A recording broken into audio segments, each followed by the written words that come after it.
Hello, everybody. You have reached the occasional podcast near the end of the season wrap-up stuff. Today, Mark Phillips, editor-in-chief of PT.audio, and myself, Brian Hunter, of the occasional podcast, will delight you with the best hi-fi products for 2026, speakers, amps, DACs, and turntables reviewed. But that's not all, Mark. That is not all.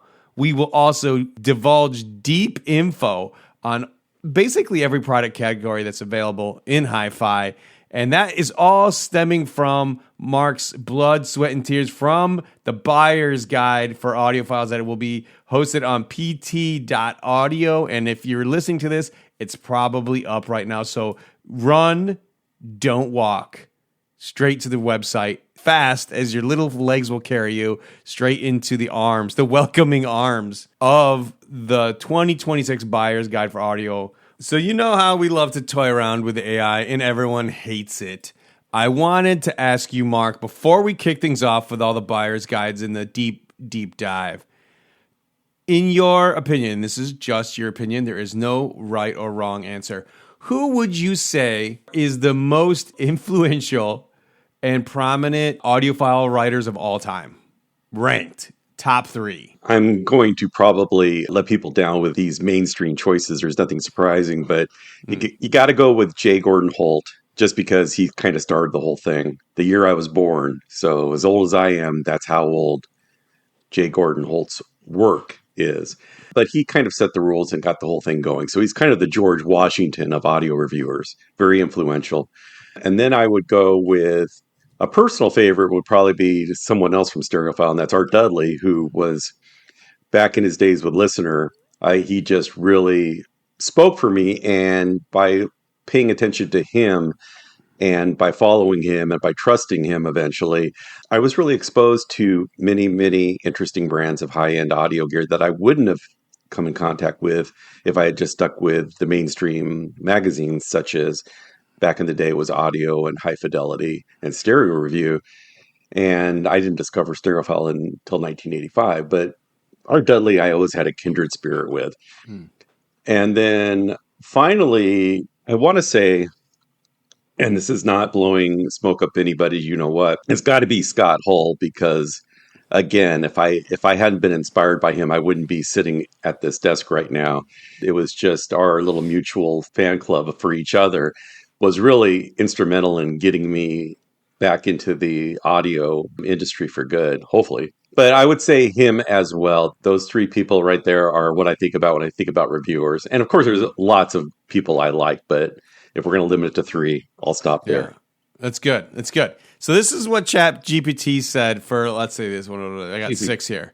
Harry Pearson, J. Gordon Holt, as you said, Art Dudley, Michael Fremer, John Atkinson, and Herb Reichert. Now, before we got one more AI spill, this is what AI actually says about you, Mark Phillips, that you are the modern... Yeah, I was kind of surprised by this. The modern heir to the human-first audiophile voice.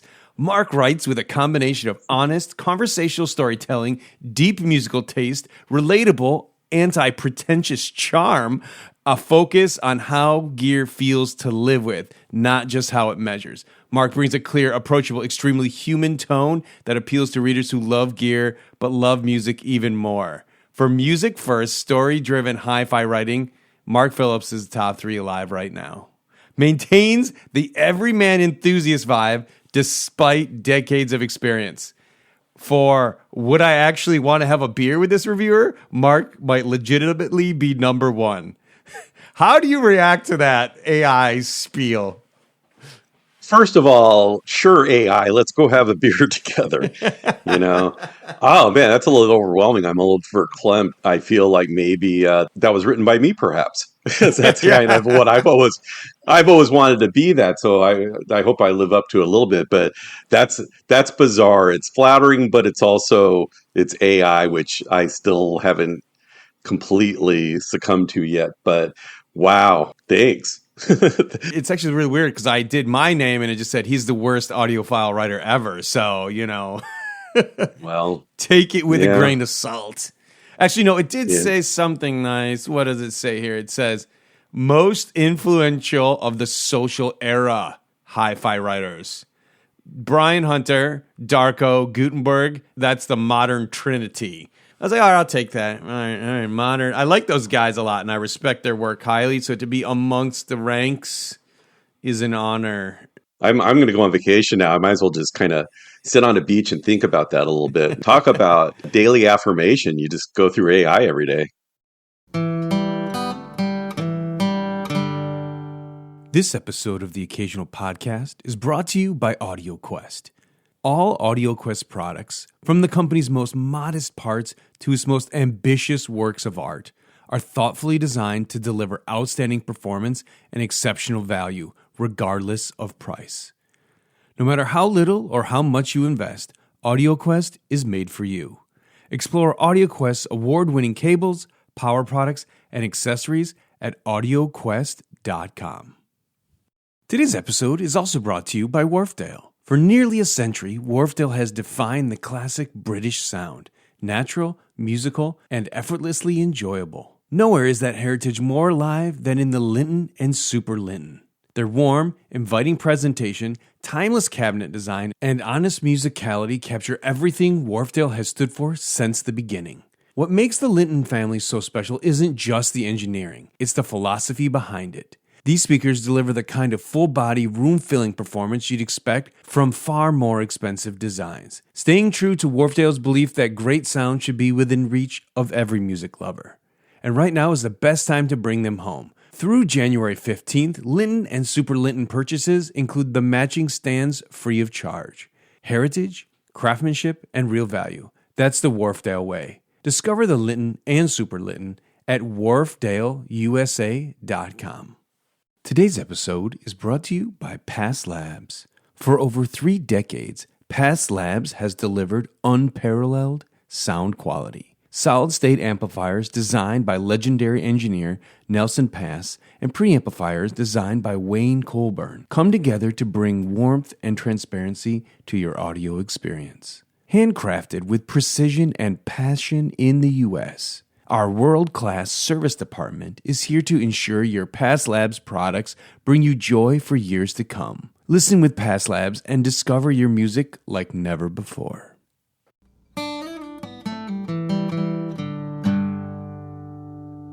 For those who haven't tuned in, we do this every year at the end of the year, and I want to kind of just have you give us a little bit of a background on what this thing is and also how we come to this conclusion that we're about to lay down. So can you just run us through that real quick so everybody's crystal clear on what the rules are? So the buyer's guide, the first thing I always have to talk about the buyer's guide is please don't be offended by our decision to call everything the best this and the best that, because we're not stupid. We know that it's all basic personal preferences and there's a lot of other variables involved. And who are we to stand up and say something is the best and nobody else's opinion counts? That's not it. This is purely trying to get to more readers through the internet. So you kind of, and when people look in search engines they want to know what the best turntable is, that's what they type in. They don't know about the reality of it. It's just we're responding to the search engine. So I know that I always get a bunch of people who say, first of all, they say nothing is the best, or they think, no, your best is wrong. Here's my best. And it's like, well, I understand that, but that's not the purpose of calling it best. But what it really is, always an examination of the current products that are on the scene that we've reviewed or that we've owned or that we've just heard a bunch of times, maybe at a friend's house, maybe at a local dealer that we hang out with. But it's a matter of feeling familiar enough with the performance of a certain product that we would gladly say, we recommend this. We think you should check this out. We don't think you should buy it on our recommendations. We think you should check it out based upon our recommendations because at least one of us on the staff has listened to it and really enjoyed it. And that's the essence of the whole thing. It's not competitive. The rules aren't that hard and fast. It's just, we can offer opinion on this. And that's something that doesn't happen enough in this hobby where people, they offer opinions on things they haven't heard. So we're trying to avoid that. We've heard the stuff. We really like it. Here you go. Check it out. Yeah, and I do think that's really important to note, and that this is recommendations based upon the current year. So this is like the new stuff. We're giving you the stuff that we heard this year that we thought was grand and that sounded really good. All right, so Mark, the first category, I know this one's a little slim this year because we haven't had a chance to get on too many things, but tell me what's new, great, and wonderful in the category of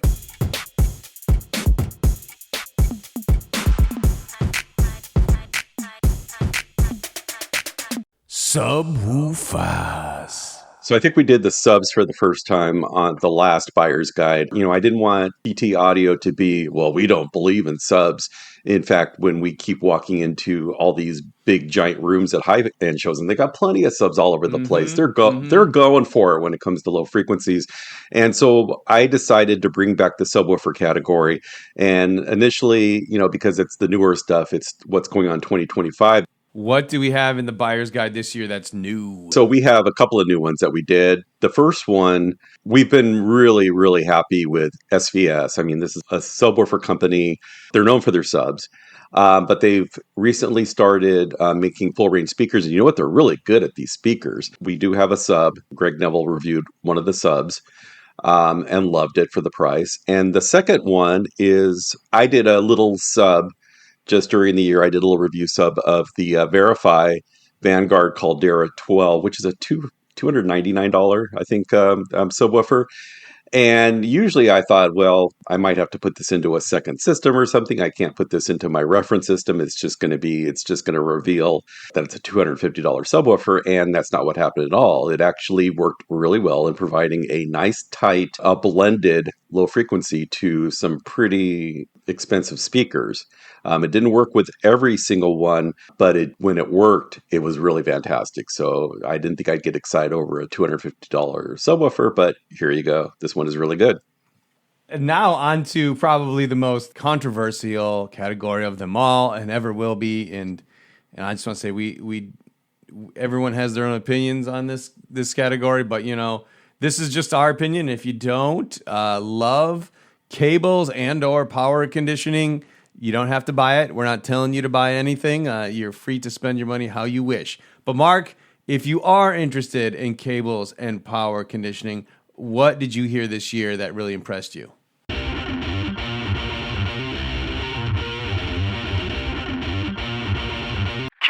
and power conditioning. Well, everything is going to revolve around one particular brand of cables, and that would be Turnbull Audio. Turnbull Audio first came to my attention from Doug White of Voice That Is, and he kind of said, you got to hear these cables. Through the last year and a half, I've heard Turnbull cables in a number of systems that I don't want to say, oh, the Turnbull cables made them great, because that's not what it's doing. What it did was some of the best systems I heard over the last couple of years have had this Turnbull cabling, and what it does is absolutely nothing. And that's the thing you have to think about with cables, is that they aren't supposed to sound like anything. You're not supposed to hear the cables. Nathan van der Stoep, who is Turnbull, he's been working on these cables since 2009. He's thought of everything. It's a really amazing product. The review just came out, and so far nobody's going crazy. It's not that controversial. The only controversial part is the cost of these cables, but again, they're not the most expensive cables I've ever seen.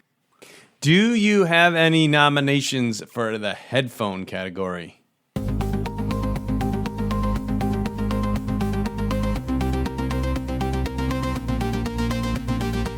Headphone. The headphone category don't have any new cans in this time, but we do have a couple of interesting amps. And the main one I've been playing with for the last few months is from one of my favorite brands, Alnick Audio, and it is the HPA 10,000, and it is a headphone amplifier, and I'm using it with the ZMF Calderas. It is also a line stage. So we're going to be talking about best preamps in a minute.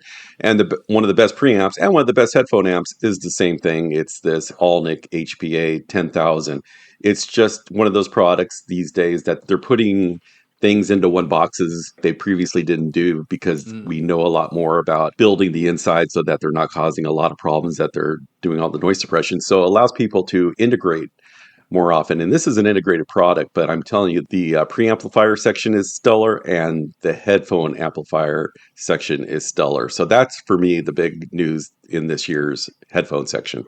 Now, digital sources. What do you think?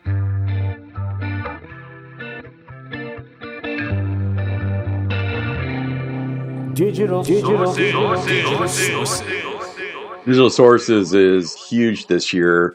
Not only have we done a lot of really top quality DACs and streamers and servers this year, but probably one of the biggest breakthroughs, I think, in digital is the product that makes me actually go, hey, I could get rid of analog and just go digital. What? Heresy, Mark, heresy.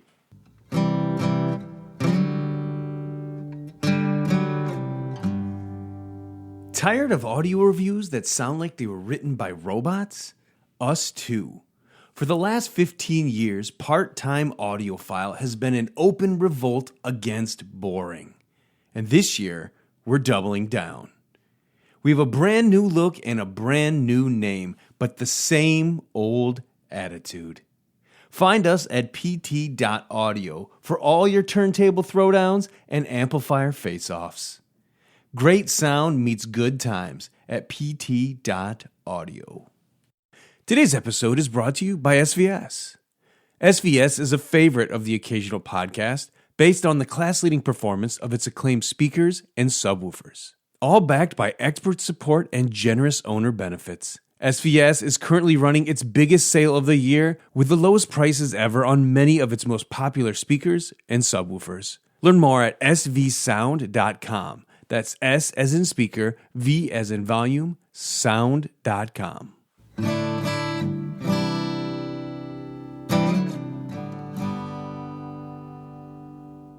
No, but if you've read my review on the Master Fidelity NADAC, it's a two-piece, one's a DAC, and one is a digital reclocker. And this stuff sounds like analog master tape all day long. It's just amazing. It's the kind of digital I had always hoped for ever since I bought my first compact disc player back in 82 or 83. And it was like, I had hoped digital would sound like this. Nah, it only took, 40 plus years to get to the point where I said, okay, I have no complaints about this sound. And I think that's pretty remarkable in and of itself, that digital has finally got to the point where I no longer have to qualify it by saying, well, it's pretty good for digital. Out of the other side of my mouth, talk about how much I dig the presence of vinyl. And this is just something new and it's different. And everybody who hears this Master Fidelity gear, they're not arguing with me. They're kind of going, yeah, you're right. This stuff sounds magnificent. And it does. And I think for me, that's one of the biggest news stories of the year is this product. It's from a Canadian company that I didn't even know until 2 years ago and just came out of nowhere. GTT Audio started distributing it. I just love listening to digital through this. It's so good. Phonoprese. Tell me.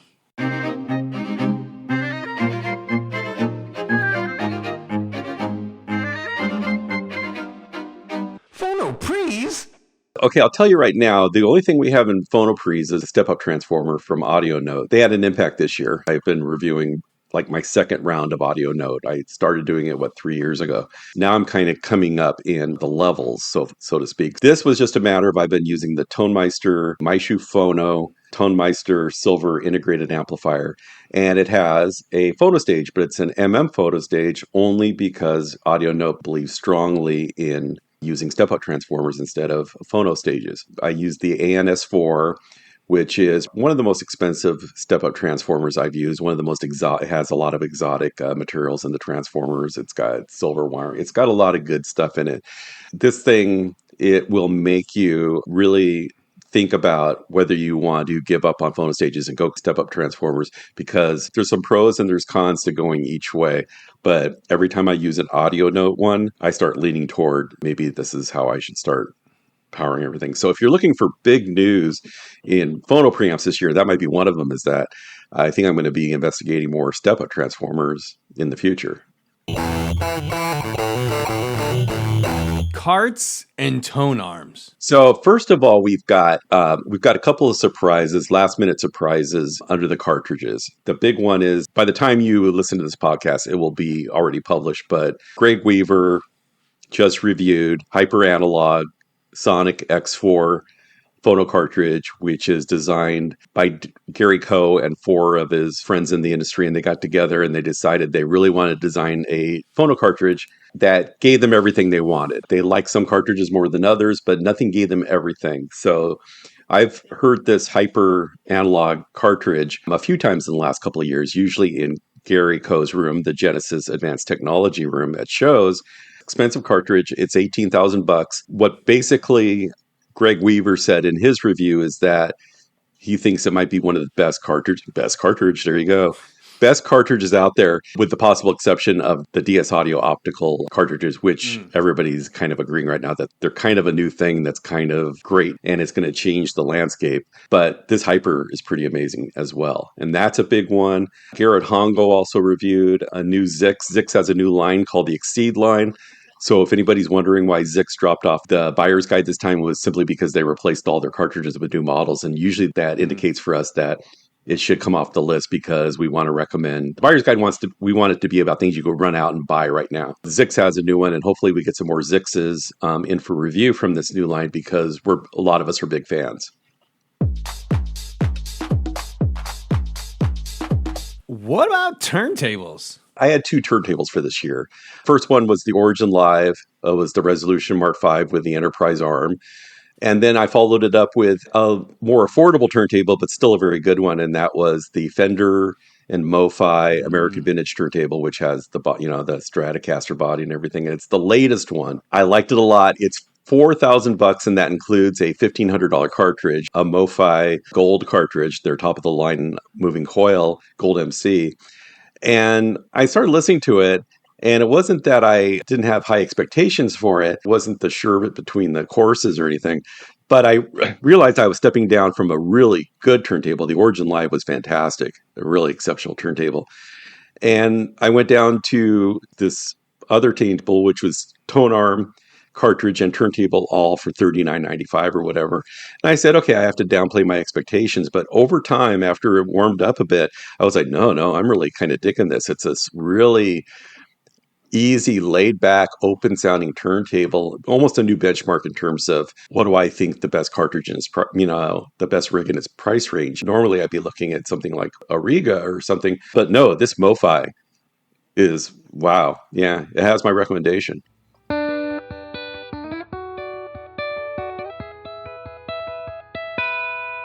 Now, you mentioned this a little bit earlier, but let's get back into the pre-category, the preamp category for 2-channel. What do you think?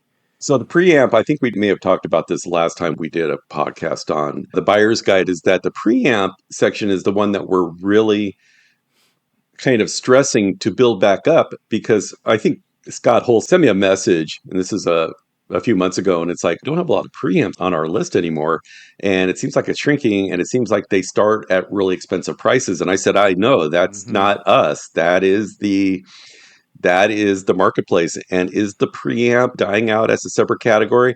I don't think so. But what I do think is that preamps are now being combined with other products. One of the best preamps I've heard recently was the Idion Audio Ion Plus, which is a DAC / preamplifier. And the DAC is fantastic, and the preamplifier is fantastic. The other new one, though, is that Alnic that I just talked about, the HPA 10,000. It's a headphone amplifier, and it's a line stage. That's what I think is happening to preamps. So I've thought about breaking out a new section for all-in-ones, just because it's the trend to just have these all-in-one boxes. A lot of them we have right now in the best integrateds, because it's an integrated that has built-in DAC or built-in this or that. And then there are all ones which do everything in one box, and we kind of throw those in the integrateds too. But now it might really be the preamplifier section that is seeing this integration the most, and where it matters, because you see preamps constantly coming out with DACs and coming out with phonostages and coming out with streamers and servers and all these things, and headphone amplifiers. So we'll figure out a way to kind of sort this all out, but that's kind of the current state of preamps. But we do have 2 new ones. Last year, we didn't have any.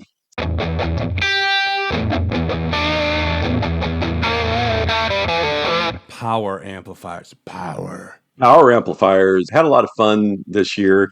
A lot of tube stuff. Let's face it, I've been doing lots of tubes, lots of 300B tubes. The biggest thing that's relatively new, the review hasn't come out yet, but I've got some stuff from Audion from the UK. I started off my first 300B amp I reviewed a couple of years ago for PT Audio, was the Audion Silver Knight. It was a headphone amplifier, but it had 300Bs in it, and I got all that beautiful 300B sound through my headphones. Well, now I've got a pair of monoblocks from them, but instead of 300Bs, it's now 211s. I'm kind of shifting away from the 300B into 211s. So I am kind of looking into different types of SETs, and that's more what's coming out in the power amplifier section. Probably the biggest thing happening today. So tearing more into that, but that'll be something new. People who are really trying to get me to listen to PX25 based amps with PX25 output tubes. As much as I love the 300Bs, I'm just not going to stop there and go on. The reason there wasn't more activity in the power amp section is because I think most of it was probably in the integrated section where we do have a lot of stuff, especially at the higher end of the range. So I think integrated amplifiers, we've been seeing it for years that they're becoming more popular because we figured out how to internally separate these components in a much better way.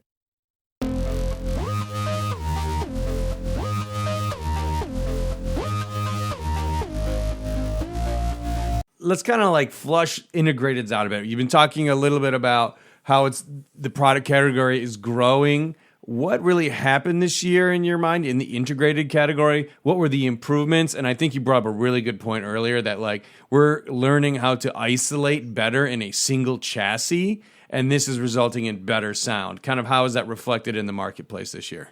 There are several things that are causing integrated amplifiers to become better. One of them is Class D, or switching amplifiers, or GaN FET, or whatever you want to talk about. But because these replace the idea of large power transformers, it creates more room inside the amp to put more products. So you can put a DAC module in if it's right next to a Class D switching module. There's just room to do more, and it's not creating excess weight. And that's interesting. We know more about noise suppression techniques, that some of the things that we're doing inside the chassis, and we're doing a better job of making the boxes resonant free to protect different sections of the amplifier from heat from tubes or from EMT or whatever else is going on, radio interference, whatever else is going on, wireless, the same problem with the wireless technologies. And I've said this before, but I used to represent a integrated amplifier company, and they made 14 integrateds and only 2 pairs of separates. And their reasoning was the shared power supply between power amplifier and a preamplifier in one section, in one box, is less of a sonic compromise than an extra set of interconnects. And so that's something you have to think about, is that interconnects goes back to what we were talking about with the turnable audio, is that the problem with cables is they introduce problems. They don't solve problems. This is another reason why, hey, if we control the way everything is separated and laid out and protected from each other, and I always do that, like, especially with tube integrated, a lot of care needs to be put into the tubes, the heat from the tubes, from affecting the PC boards or whatever else you got in there. Point-to-point wiring, same thing. It's just heat is not going to be good. So that's one of the most important things, is those realizations, and that I think that a lot of designers aren't afraid to go for that state-of-the-art integrated amplifier. And I've always liked that just because it always gives me more space on my rack. That's why I've always loved integrated. So in the integrated section of our buyer's guide, we're seeing more stuff at the top end. Usually it's the new integrateds were coming in at the bottom, and they were $1,000, $2,000 or whatever. Just added another 6-digit integrated amp to the other one that we had. So now we have 2 6-digit integrated amplifiers on our list. And the old one was always the big vac one that stands up on its hind legs and it's waist high. And then this new one, of course, is the Audio Note UK. We're talking about the MyShoes again. So I reviewed the MyShoe Tonemeister, which is the entry-level MyShoe at not quite $22,000. But I also spent some time in England a couple months ago listening in Peter Kavortrup's house to the brand new Kapellmeister.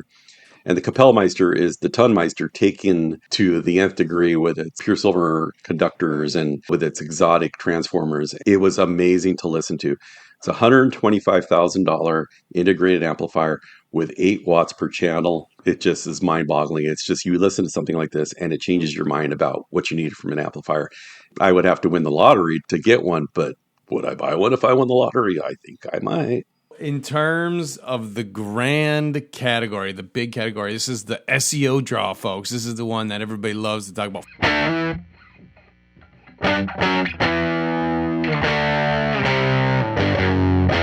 Floor standing loudspeakers.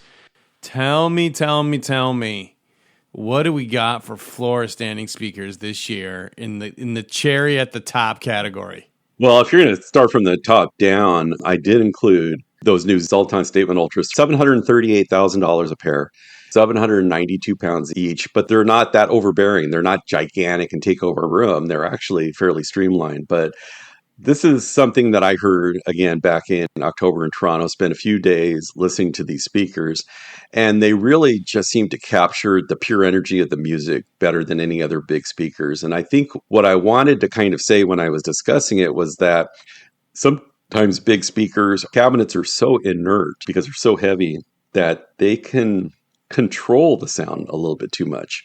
You're just trying to hear the speakers as pure as they are. But then that kind of goes against the whole idea of thin-walled construction on speakers so that it resonates like a musical instrument, which is another strategy, of course. But these Zelotons are both that other speaker where they're big and they're heavy and they're dense, and you knock on the cabinets and you don't hear anything but the sound of your own knuckles. And yet it captured all of that live energy that you hear in live music that can be controlled a little bit too much in ultra hi-fi.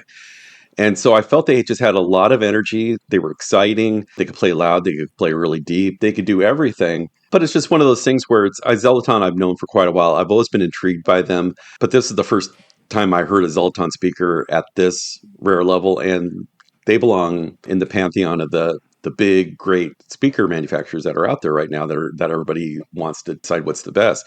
Zeloton was really impressive. I was impressed by them this year. And then as terms of going down the list, I did review a bunch of floor standing speakers this year. I only did one pair of bookshelves this year. But the floor standing speakers, the most interesting one was Soundspace Systems Robin, which is a German company. And I hadn't heard these speakers before this year. I heard about them. I read a little bit about them. And then 2 weeks later, they were coming to my house. And so I was like, wow. And I usually don't review like that. But I just felt like I read the story on these speakers and what they do. They're high efficiency, and I've been looking for high efficiency speakers all year long just because I have all these 300B amplifiers in there. These were amazing because number one, they had powered woofers. And so I thought, I'm going to have to try to find a way to wire them into my 8 watt per channel 300B amplifiers. And it turned out you don't need to, because these woofers can run off 1/8 of a watt the way they figured out how they're going to do it. So you just plug a bit of the wall and they've got active bass. They don't need anything out of your amplifier. Really good, amazing drivers. The Mundorf AMT tweeters, the folded tweeters, the air motion transformers are just fantastic. I keep all the speakers that I really love these days they all seem to have this Mundorf AMT driver. It's expensive speaker, but man, it was probably the best speaker I had, and it was very, very accomplished speaker. And the one I did is $65,000 a pair, and they're the entry level. Again, we're talking about speaker manufacturers that make big, fancy speakers. Even though I don't want to drag big, fancy speakers down the dirt road to my house, but something like this, it was pretty fantastic. And the other 2 speakers that I reviewed, I finally got to review something from Triangle Art. And Triangle Art, if you know, it's Tom Vu and his systems in his rooms. It's all made by him, everything from the cables to the speakers. He started off doing analog, doing turntables and such. But I got to review a pair of his horn-loaded speakers. Again, high efficiency. And they were just so lovely. And they were a little bit old-fashioned in terms of, your classic horn speakers and tube amps and stuff. Listening to vinyl. It captured all that, but it was also like superb in the bass, and it was just really nice and extended. That horn tweeter, once I kind of got enough space in the room, they really integrated well. It was not beamy or anything. Love those speakers. And then the final one is, I'm not sure how to pronounce this or say it, but I can say O audio, and most of you will know what I'm talking about. It's actually pronounced audio.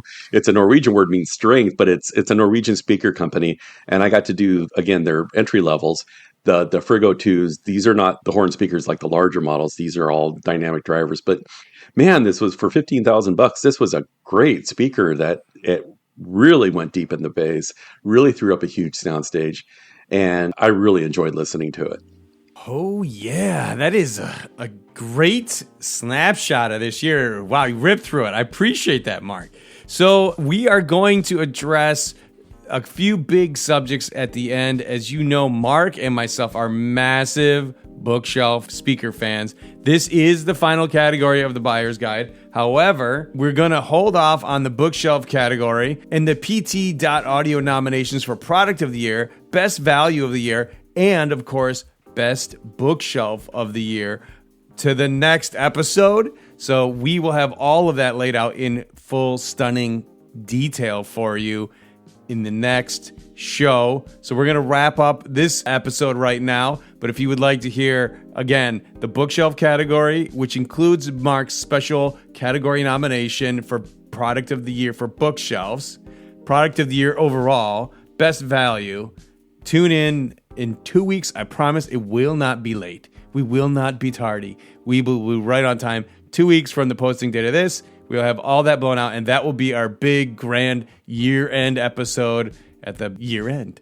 So with that, Mark, God bless your soul. Was that AI or was that you? That was me. But folks, the modern heir to the human-first audiophile voice. Thank you for joining us, Mark Phillips. Oh my. Thank you.